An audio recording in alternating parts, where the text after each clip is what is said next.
Hey guys, today I'm going to tell you how to fix unable to install app error on iPhone.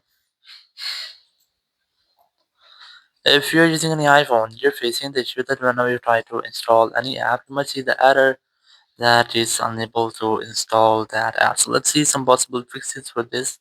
So the very first thing, just open your settings and here go to general, go to software update and just try to update your software because sometimes it might be a software issue which can be easily fixed by fixing your software.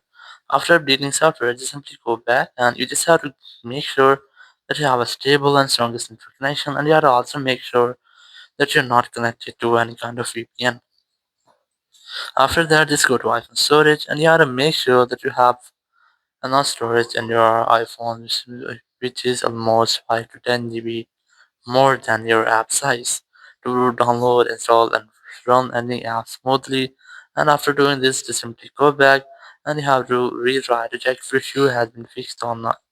If it's still not fixed your issues, you can try to make a full restart with your iPhone to fix minor glitches. Now to do this, just quickly press and release the volume up, then volume down, then press and hold the power button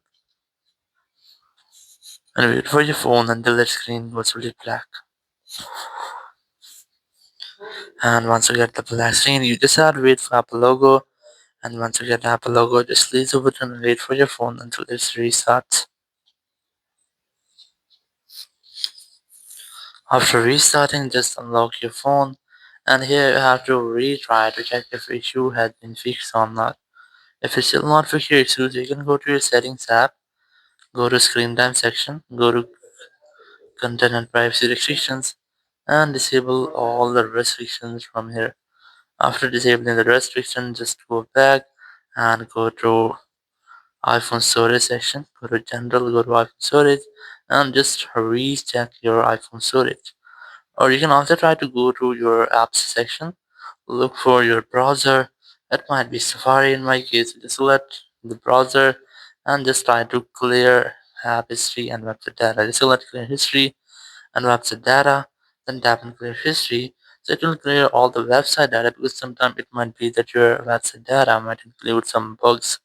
So it can be fixed in this tab. Or if you're still not fixed your issue, so you can try to contact with your Apple Store team to get official help. Now to do this, just simply open your Apple Store app. If you can't find the app, so you can easily install it from your App Store, or you can also use Apple Store web. Select iPhone from here, select more option, select App Store, and just wait for the loading, then tap on get more help, then tap on call us. After that, you will find a phone number whenever you want to talk. You have to simply dial this phone number and you will be connected with the Apple support team member. You can discuss about your issue and get optional help from there. So after that, your issue will be fixed. Thank you very much for watching the video. Until next video, bye bye.